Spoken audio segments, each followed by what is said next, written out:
Good day. I'm Derek Fildebrandt, publisher of the Western Standard, coming to you from our Calgary studio here.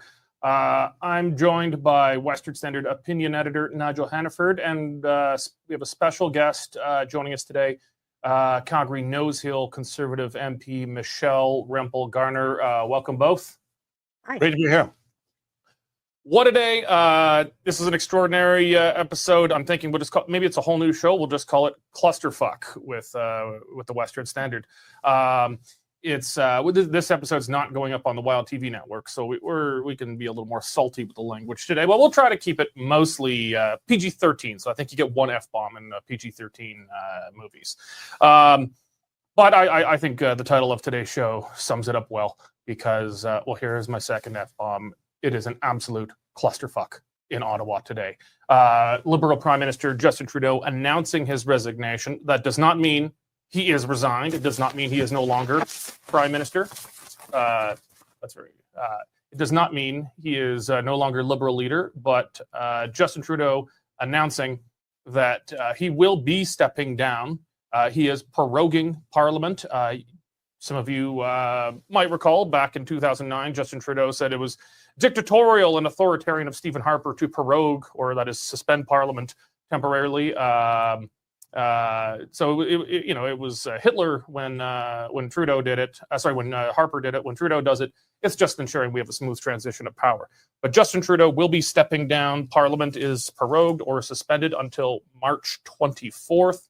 We're going to get it. There's a lot of timelines at play, a lot of scenarios that could play out. But we're just going to start kind of high level to begin with. Let's start with you, Michelle.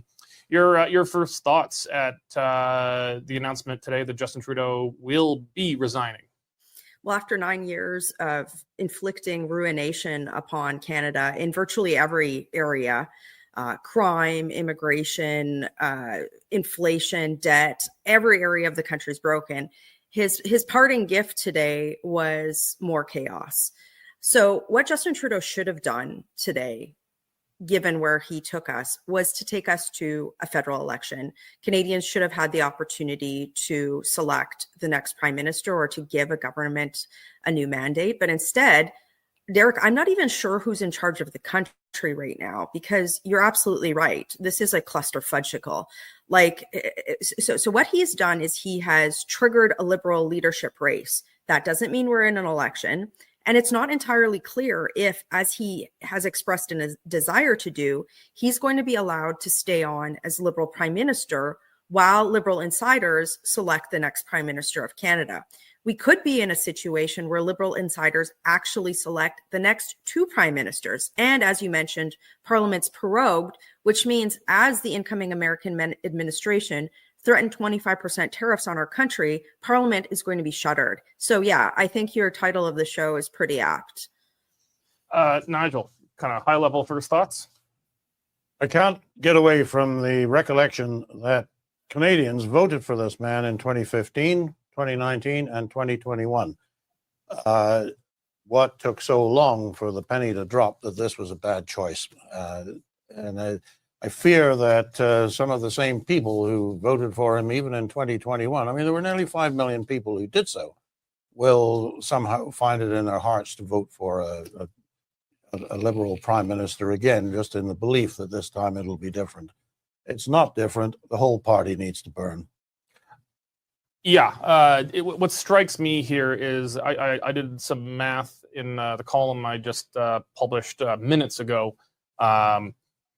We've got now, so Parliament's prorogued until March 24th. So I'm guessing the new Liberal leader will have to have been elected, sworn in with their new cabinet by then. So that takes us to March 24th, roughly. And then the government runs, we'll get into this with the supply and budget issues coming up, but essentially the federal government runs out of money March 31st, the end of the fiscal year.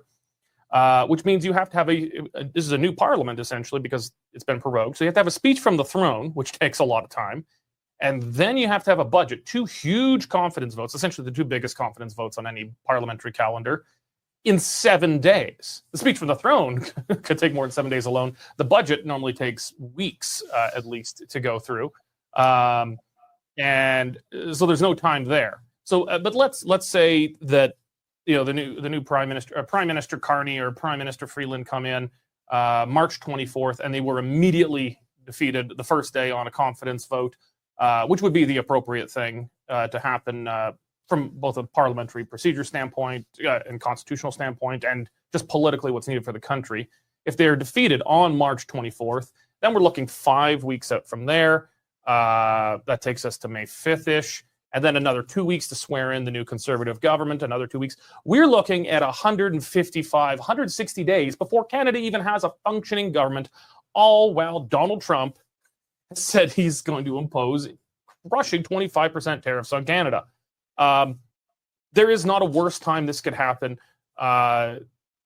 This is, I mean, all politicians, to some extent, have their own interests in mind. The Liberal Party of Canada, though, is unique in believing it is inseparable. The Liberal Party of Canada's interests and the government of Canada or Canadian nations or post-net nation interests, that they are inseparable. And the Liberals are willing to drive this country into the absolute pits of hell to hang on for just a few more months at power.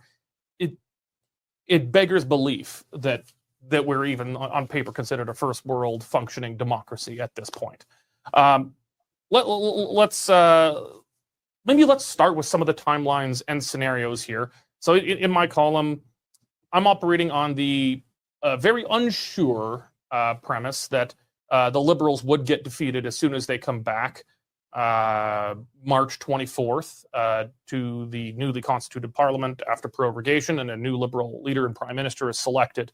That is not a sure thing. But even if that does happen, Michelle, we would get an election then called probably late March or very early April by the time the House votes non-confidence in them.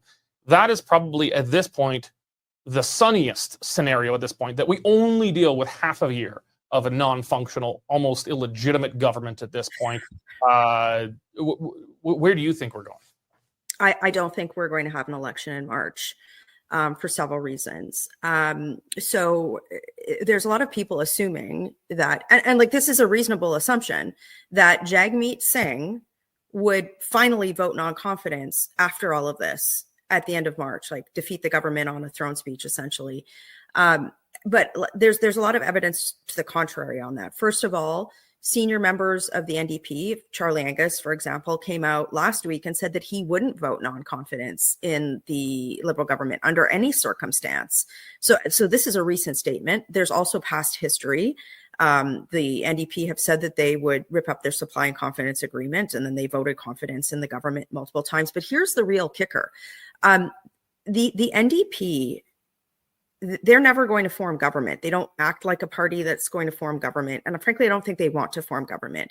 Where their sweet spot is exerting influence on a minority Liberal government. And I think that they want to keep that scenario going as long as possible, even if it means selling their own souls. The side, net benefit for them is NDP MPs that are retiring or not reoffering, or might not have their pension eligibility until October. They have no motivation to vote against the Liberal government because that's their materiality principle. So I think people that are assuming that we're in an election because Jagmeet Singh finally finds a spine in March, I think that they're going to be woefully disappointed. And the proof on that, Derek, is just, I direct your attention to his recent tweet. He put it out about an hour ago. There's nothing in there. Can I read it to you? It says, below is my statement on Justin Trudeau's resignation. Oh, sorry, Michelle. I just want to note for the studio here. Some of our commenters are saying they cannot hear Michelle. Oh, can you guys hear me now? I'm not sure. Yeah, okay. I think we're good. Okay. It may have just been one of the commenters. Okay, others can hear you. Go ahead. Sorry. Anyway, long story short, if you go to Jagmeet's X page, he doesn't expressly say, he puts out a statement on this day of all news days and doesn't say, like, this is the day for Jagmeet Singh to be like, I will defeat the Liberal government as soon as we come back in March. And it is complete wishy-wash. So he doesn't expressly say that he will do that. There's a reason why he's not going out to the media, because they know that he knows he's going to get pressed on this. And I don't think his caucus is going to uniformly vote non-confidence. So here we are. So we are in a very, I'll just close by saying this, to reemphasize what you said, Derek. We are now looking at months upon months of either no parliament or no parliament and a hobbled, insider-picked, lame duck Liberal Prime Minister, maybe leading the country at a time of profound national crisis. So we need an election right now. I agree, and I think most rational people in Canada would agree we need an election right now, but it does not seem that it's going to happen. The Governor General has granted Trudeau a prorogation. There does not see, unless Trudeau literally changes his mind and dissolves Parliament himself, there is no prospect of that happening. So, I was a little leery on the accusations, made some time ago by Poilievre and the Conservatives that Singh was really just playing this out for his pension. I've become a convert to believe that actually is a critical factor, especially when the NDP came out after Freeland's resignation, says, well, we will bring down the Liberal government. We'll vote non-confidence, but not right away. We'll do it in late February, early March. And, well, those of us who a little bit more inquisitive, we looked in. And, of course, that is February 28th is when Jagmeet Singh's pension vests. But just Jagmeet Singh, no one else, because he was elected in a by-election. So that's when his date vests. But a good portion of the rest of the Liberal caucus, their pensions vest in October, and they need to go to the fixed election date for that to happen. Now, I don't think that's the only thing at play here. I think, Michelle, your more charitable points, I think, are still quite correct, that the NDP knows that its point of maximum influence, and to an extent the Bloc, is during minority Liberal governments. They can exert influence, they can get concessions. There really doesn't seem to be much, though, in concessions left to get at this point. It's the government is just running on pure fumes right now. Nigel, what do you think is a realistic chance this could actually go out past March, that actually the Liberals are propped up on continued confidence votes by the NDP? Because as bad as, as much as the NDP might want to continue to drag it out, I mean, they are being punished to an extent now in the polls. They have to wear Justin Trudeau as much as the next Liberal leader does. They've been standing side by side with him the whole time. And the NDP needs to desperately demonstrate some daylight between itself and the Trudeau Liberals before they go to the polls next time. Well, you would think so, but I'm not sure they have much to lose, frankly. The longer they can hang on, the better it is for each individual member of the House of Commons who's an NDP member as well. Why would you suddenly find a spine and take out the government on a point of principle and lose 6 months' salary and your pension rights as well?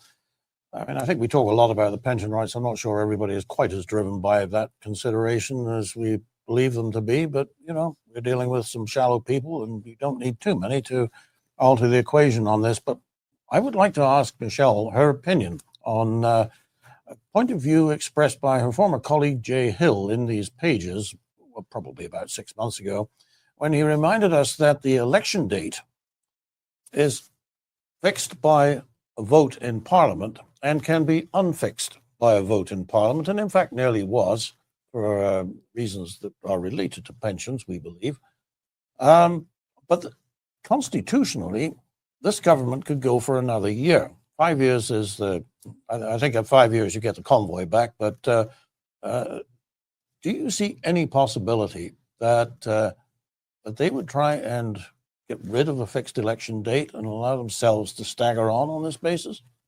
Well, you correctly said it, Nigel. They've already tried, right? Like they introduced legislation in the House of Commons that was at committee stage until Trudeau prorogued this morning to actually extend the fixed election date in a blatant bid to get pensions for NDP and Liberal members that are at risk for losing their seats. So you're right, like they've already done that. And I like just to justify this as a potential inevitable or a potential outcome, these, as Derek said at the front end of this, these are people who consistently, time and time again, put their party ahead of the interests of the country. These are people who are all complicit in Justin Trudeau's decisions. They're all one and the same. You know, Pierre Poilievre went out today and essentially said, there's been no change. There's been no change. These people are all complicit. So they all know this. And, you know, I think we're in this realm of crazy where you've got a small handful of people putting their delusional political self-interest ahead of everything in the country, ahead of everything. So who knows what would happen? But this is why it is so critical, regardless of how people vote. If they care about this country and our democracies, that people are loudly asking for a general election. That's what we need to do right now. So as Derek said at the front end of this segment, that we're not taking months and months and months and months, or as you're suggesting, over a year to get to a point where, you know, there's a government with an actual mandate. That needs to happen as soon as possible. So I'd love the idea of a mandate, but they haven't had that for a while. I'm just thinking when we take Mr. Trudeau out of the mix, you have left the Liberal Party, which is really a progressive party and not liberal in any real sense. And they have an agenda of climate change and various woke priorities. Give them a year after October of this year, they could do a lot of damage. They might. Yeah, I'll just say this. Like, I think you've sort of obliquely touched on a really important point, which is that none of the front runners to replace Justin Trudeau, and none of the caucus members that have, you know, only after the cabinet shuffle started calling for his head, none of them have expressed any sort of disagreement with any liberal policy, any woke liberal policy, nothing. None of them have challenged their disastrous bail reforms or catch and release bail policies. None of them have expressed regret over, you know, massive inflationary debt spending. I could go on and on. Their only rationale for wanting Trudeau to resign is the fact that they're seeing their fortunes decline in the polls. So, you know, who knows what's going to happen, but certainly none of these people, you know, are coming forward with any sort of indication that they're going to change their woke course. So yeah, we need an election. We absolutely need an election. So, but we're not going to get an election. There just doesn't seem to be any real path for that to happen at this point. And best case scenario, as I kind of went through the math, our best case scenario, the government gets brought down when it returns March 24th. Best case scenario. So that leaves us, by the time that election's done and new government sworn in, half a year without any effective government in Ottawa. We've already got the provinces taking control of border security out of necessity, because there's just an utter vacuum of federal leadership at this point. But I think, and we've alluded to this already a bit, but I want to get into it a bit more, is dealing with the existential economic and political crisis of the Trump presidency. There's a lot of potential good that could come from the Trump presidency, but he is playing America first. He's not playing friends or Canada first. And he has said he's going to impose a 25% tariff his first day in office. There's some soothsaying around, is he going to put it in a paper but suspend its implementation for some time? That's really hard to say at this point. But at the least, we need to be down there negotiating, trying to get a deal. Trump is a deal maker. He probably prefers a deal over doing this because it's not good for America as well. But we have no effective government to actually negotiate. Who are we going to send down there? We're going to send Justin again? And we don't know if it's going to be the same cabinet, right? Like if there's cabinet ministers that are going to resign for leadership, who knows, right? There's nobody in charge right now. Yeah. And even if, Justin Trudeau is the nominal head of government, he has no effective authority. It's a lame duck. Beyond even lame duck at this point, I'd say. Like, he is a mere placeholder. So is Justin supposed to go down, or any other cabinet designate that he sends down? Trump is just not going to be able to take them seriously. Now, our best case scenario, I think, is that Trump says, I'm just not going to negotiate with you guys until you have a government in place that can speak for Canada. Worst case scenario is he actually does negotiate with the current Canadian government, such as it is, because it's so weak that he feels he can take advantage of it, that he can get a more zero-sum deal out of dealing with such a weak and almost non-existent Canadian government at this point. I don't know what's worse from your perspective, Michelle, or Ms. Rempel, is it? Fine. I don't know. Is it worse for us that Trudeau would just refuse to negotiate with the Canadian government as currently constituted? Or is it worse that he does negotiate with them because he knows he can run the table with them because they're in such a weakened state?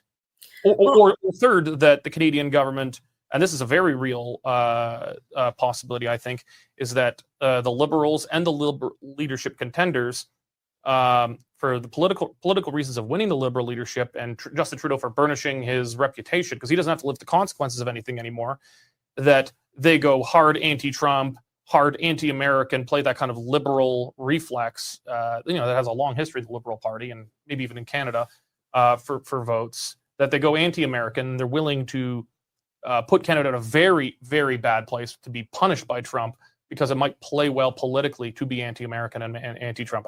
Those are kind of the three scenarios I see. I can answer your question by kind of refuting a premise that you stated earlier, which is that there's no way that we could have a general election. I actually disagree with you. I think if Jagmeet Singh, the other opposition party leaders, if they wrote to the Governor General and sort of publicly started banging the drum, like, we do not have confidence in this government, there is now functionally not a Prime Minister of Canada, we need an election, I think that would change the tone and tenor. And I also think that if provincial leaders weighed in to the Governor General with the same type of comment, which some have already done, perhaps not directly to the Governor General, but have expressed a need for a general election for this reason, I think that, she would have an obligation to think about bringing Parliament back almost immediately to have a test of confidence. But again, I stand behind my earlier statements that Jagmeet Singh isn't politically motivated enough right now to make that decision. And that's why it's so important for Canadians to put pressure on Jagmeet Singh and not just let him get this free ride to the end of March, that they have to say, you need to ask the Governor General for a confidence, Parliament to be recalled to have a confidence vote. But going to your comment specifically about the Americans, again, like this is something that Jagmeet Singh and the NDP and the Liberal government should be punished for, not only putting us in a position where we're not able to negotiate, as you rightly outlined, but also that they've left our economy so weak going into this situation. Things like, our leader, Pierre Poilievre, talking in the House about how Canada, we're essentially sending jobs down to the US just through the carbon tax. The carbon tax is going to increase, right, in this, just almost during this period of time. So, I think the real solution for this is for Canadians to really put a lot of pressure on the NDP and the other opposition party leaders to be demanding essentially a vote of confidence one way or the other, and really saying that the clusterfugical that Justin Trudeau has delivered to Canadians today in triggering this leadership race and this uncertainty has put us in a situation where we could lose a lot of jobs and really see destruction of the Canadian economy. I think we need another convoy at this point. When you had a government and broadly a political class that was just refusing to listen, people taking matters the way they did really did force change across Canada. It resulted in new leadership at the Conservative Party of Canada, resulted in new leadership in Alberta for the government here, resulted in the federal government really overstepping its constitutional bounds into full-on authoritarianism to try and put it down. But the backlash to that, I think, really did end up having a change in public policy. I almost wonder if another convoy is going to be the answer here. Can I make a quick comment on that? It's interesting that the person who really deserved to have his leadership scrutinized by the Canadian media after the 2021 election was Justin Trudeau, right? When you think about it, anybody with any political sense, including Justin Trudeau, his chief of staff, Katie Telford, should have realized that by calling that unnecessary election on the premise that they were going to win a majority, they didn't. they should have realized that his time was up. And if they had pushed him then, or in any of the subsequent summer, recesses of Parliament, the Liberals wouldn't be coming to Canadians with this absolute mess today, right? So, but just to your point, I think Canadians do need to really, regardless of political stripe, out of care for our democratic institutions, be speaking up and just demanding an election right now. That's really what we need. So Nigel, I want to kind of put the same question to you as I put Michelle. With our incredibly, I wouldn't even say impaired ability to negotiate with Trump, I'd say almost non-existent ability to negotiate at this point. There's kind of three scenarios, at least as I'm seeing it. One is Trump is just not even willing to talk to us, which almost might be our best case scenario at this point. That he's just saying, get back to me when you've got a government that can actually speak for your country, that has confidence of the House, that I know is going to be there in 6 months. The other one is possibly even more dangerous, that he is willing to negotiate with the Liberals because they're in such a weakened state. And then the third is that the Liberals go full anti-American, nativist, and to try and drum up political points, but to the great detriment to the Canadian national interest.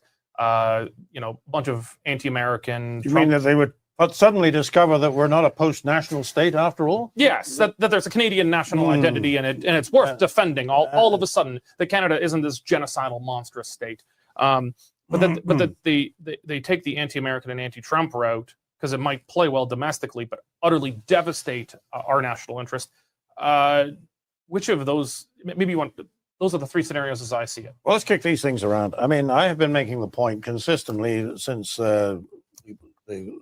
Trudeau got in real trouble that it's all about him, that he is a man who has no real loyalty to the Liberal Party of Canada, rather regards it as a vehicle for his own glorification, because he is the man of principle, the man with grand vision, the man who sees further over the horizon than the rest of us poor saps. So if that is actually accurate, and I realize that I make these judgments upon him without any written evidence, only what I see here come from his own lips. The man is a narcissist, as Jordan Peterson recently described him, a wounded narcissist, and therefore the rational thing is probably not going to happen. The rational thing being that, well, we've just seen it go out the window, no election. So he will wrap himself in the flag, say I. He will present himself as a reincarnation of the old anti-American liberal. He will make fierce and unyielding denunciations of the U.S. president. He will cast Mr. Poilievre in the same light as the British Guardian newspaper did recently and try and present him as Trump light. And he will try to play upon the suggestible nature of Eastern Canadians that somehow there's nothing good comes out of the United States and I'm the man who must resist it. Although it will not necessarily put him back into office, it will validate his position and cement his reputation as a great man. And that, I think, is perhaps more important to him than any other consideration. Okay, before I know, Michelle, you have to go soon. We'll continue a little bit after you're gone, but I'm gonna put it maybe a tough one to you. We've got some of our folks working on a column on this right now. But one thing that I've been considering long in the lead up to this now, but especially as there seems to be I think the Liberal leadership's probably, not that I'm a great insider in the Liberal Party, but it's likely to come down to Chrystia Freeland or Mark Carney. So let's just say Chrystia Freeland. Maybe she's even got the insight because she's actually in caucus and has been there. I fear for what she would do, not just for the Liberal Party. I'm actually quite happy with what her leadership might do for the Liberal Party, but I fear for what her prime ministership would do for the prospect of a woman ever truly leading Canada. Because, well, it's very unfair to paint... Canada's only had one female prime minister, Kim Campbell, for roughly 30 days. And she was put in a similar kind of position. The PC government in 1993 was wildly unpopular, blowing apart at the seams, and Brian Mulroney steps down, and she stepped up and took the fall. Now, she wanted to take the fall. Well, she at least wanted to lead the party in, but she ended up taking the fall and led the PC party in 1993 to the biggest electoral defeat in the history of the democratic world, going from a majority government to 2 seats, effectively ending the PC party as we knew it for all time. And if Chrystia Freeland takes over from Justin Trudeau right now, well, the Liberals are polling at the same 16% that the PCs got under Kim Campbell in 1993. This would mean, on paper, Canada's had 2 female prime ministers, both of which go down potentially to the most historic defeats in the history of the country. And I think that would build, however unfair, an electoral record that's not very good for female prime ministers. I don't know. What are your thoughts on? Yeah, first of all, I appreciate the question, because it gives me an opportunity to say that I really don't think that if Chrystia Freeland was the next opponent or the next leader of the Liberal Party of Canada, that if she was rejected, which I believe she would be by Canadians, that had anything to do with her gender. I think it would be because I don't know. I just want to say this. Like, I just fundamentally disagree that Canadians would reject a candidate based on their gender right now. I mean, you look even in our province of Alberta, you've got Danielle Smith, who, is a very strong female leader. Just received a massive showing of support from within her party in a leadership review. And I really do think Canadians measure candidates based on their merits, as they should. And I mean, for Freeland would be rejected because she was like the 2IC. She was the architect of most of the Liberals' disastrous policies. It's interesting. The only other reason why I'm glad you raised her, Derek, is because Trudeau in his speech today, he actually really threw her under the bus. It was like this amazing stab in under a velvet glove. He goes, Chrystia, she stood by me for 10 years. And then he went into like just sort of re-emphasizing how she was like this, his essentially complicit in all of his decisions. And I don't think that Canadians are going to forget that she was complicit, that Mark Carney was like the Liberals, senior advisor, godfather to her children. Like, it's this incestuous nest of woke insanity that I think that's what Canadians are going to be measuring. And I am, as a woman in politics, I'm just really excited to see a change in government, no matter who the Liberals decide to put up as the next hood ornament on the Titanic of disaster. So giddy up. It's time for an election, and that's what we're going to be pushing for. I certainly did not mean to imply in any way that Canadians wouldn't vote for a female. In Alberta, I don't think they'd vote for Chrystia Freeland. No, because she's a disaster. She is unmitigated disaster that never should have been put at the helm of in Alberta. Most of the candidates for the last few election cycles have either both been women or the successful ones. Yes. I'm wondering if we'll ever have a male premier in Alberta again. But I mean that some people might draw the wrong conclusion afterwards that if there's been two and two have been such a disaster. I don't think that's fair. But I think if you look across the democratic world, the successful female leaders in these countries almost always come from the right. You look at Italy, you look at the United Kingdom.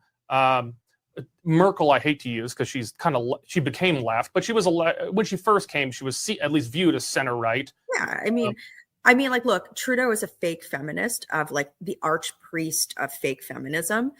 So I could totally see Liberals, who I never let women stand on their merit and always rely on tokenism, trying to pin Justin Trudeau's disastrous reign of 9 years on a woman. I can totally see that being their narrative. But as far as Canadians go, Canadians are just and smart, and they know better. And they're not going to be fooled by, changing out one Liberal woke Trudeauite for another. going into the next election. They want change. They want safe streets, affordable groceries, affordable housing, and they want the budget to be fixed. And that's what Conservatives are going to offer. So, I really do think that this is going to be an election when it happens that contrasts, very different policy and outcome visions for the country. One vision led by Conservative Party leader Pierre Poilievre: axe the tax, build the homes, fix the budget, stop the crime, versus nonsense and woke insanity led by a Trudeau acolyte. It's a pretty clear choice, and it's one that I hope will be given to Canadians in a general election as soon as possible. All right. Thank you, Michelle, for joining us. I really appreciate it. I'll let you get back to work. I know it is. It's a day. Take care. Thanks. It's a day. All right. We're just going to continue on just a little longer here, myself and Nigel.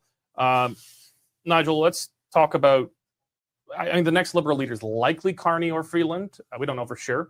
But, if in another universe, you and I are working in their new PMO, I think one of the first things they have to do is try to distance themselves from the Trudeau legacy. I think a textbook example of this is here in Alberta when Jim Prentice succeeded Alison Redford.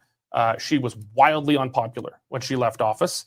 Some of it was policy, some of it was just scandal. But he was able to, at least temporarily, successfully distance himself, at least in public perception.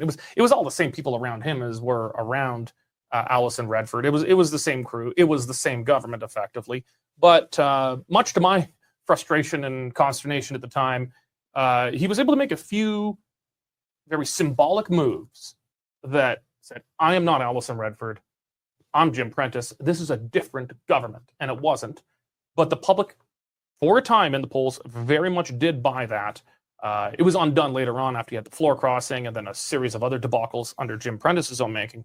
But he was able to make a few key moves, and they were very easy and almost tokenistic, but it worked with the public most prominently. He sold the airplanes that had been at the center of several Alison Redford scandals. It wasn't even necessarily good policy, but it was good politics. He did a few things, and the public said, we'll give you a chance. If you were advising in this world, the next Liberal Prime Minister, Freeland or Carney, what are some of the things you could do to distance yourself from Justin Trudeau in the public's mind without overly angering the Liberal base? Well, that's a good question. But what is the Liberal base? I guess we can have a discussion of that. Let's just say it was Carney. Mr. Carney, I think, would be very ill-advised to accept the position. He's got a splendid personal track record, governor of 2 national banks. Why would he want to be trade that in for leadership of a party? He is apparently very interested in calling around. So that actually worries me, because if there is no upside for him personally to become the captain of the Titanic as the bow is already going underwater. So what would be his ulterior motive for accepting such a position? And it has to be something that we wouldn't like.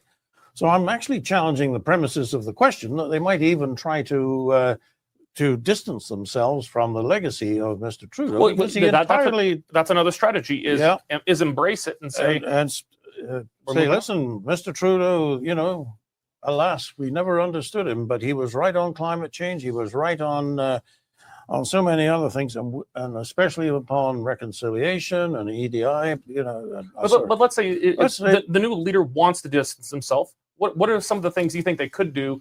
They're costing them much political capital. Well, I suppose that they could, make an impassioned plea for meritocracy while quietly carrying on with their existing diversity, equity, and inclusion. Because people don't like the idea that, the phrase ticking the box about people, they don't like that. And it would cost him a lot to do that. No Liberal leader can walk back from climate change, but they can soften it. We've already seen them walk back the net zero from 2035 to 2050. I think that's very largely to accommodate the vast power needs of the artificial intelligence industry that they want to build. But they can talk about the AI industry they want to build and just not be quite so in your face. Killing the carbon tax. I mean, the Liberal Party is bound up in it, but they're also bound up in it. Like it's an anchor around their neck. Yeah, well, they can't do that, but they could stop further increases. They could sideline Stephen Guilbeault. It's always assuming he's even there after some future election. But we're not even talking about the future of what's after a future election. We're talking right now. If Mr. Guilbeault took his place on the backbenches, probably would resign, and just didn't talk about the things that people hate, which is wokeism, and any kind of policy that seems to fly in the face of common sense, which is net zero by 2035. You know, even if you're a registered greenie, you know, well, how the hell are we going to do that? Well, if it's impossible, don't commit yourself to it. That they could do. The other thing that wouldn't cost them anything, I don't know whether they would ever contemplate it or not, is for heaven's sake, change the channel on the Canadian Armed Forces. The wokeness that has been allowed to go into that, where fellows were allowed to dress up as women and still report for duty. I mean, I think some of that's been pulled back already, but the very fact that it was ever out there in the first place offended so many Canadians. So real acquisitions of military equipment and a real return to military values wouldn't actually cost the Liberals that much. They could even go back if they felt they needed justification to the glory days of World War II and how a Liberal Prime Minister led us through the Second World War and our armed forces were brilliant. They could do that sort of thing. All right. All fake, but possible. Yeah. Not much of it, I think, would be convincing to Canadians, but I was wrong. I didn't think Albertans would temporarily buy when, you had the Apprentice pivot.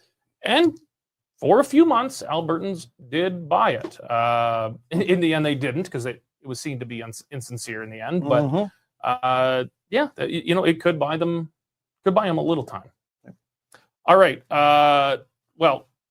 Anything else? I think we better get back to writing. It is a hell of a day here, isn't it? All right. Well, I want to thank all of you for joining us today. The Western Standard, remember, is one of the only very few non-Justin Trudeau government-funded media outlets. Sorry, we have a little training going on today. Not quite done yet. The Western Standard is one of the only media outlets in Canada not taking Justin Trudeau's big media corporate bailout. We are supported by advertising, but most importantly, by membership subscriptions from people like you. We need your support to continue doing the work we're doing, holding governments accountable without being paid by them first.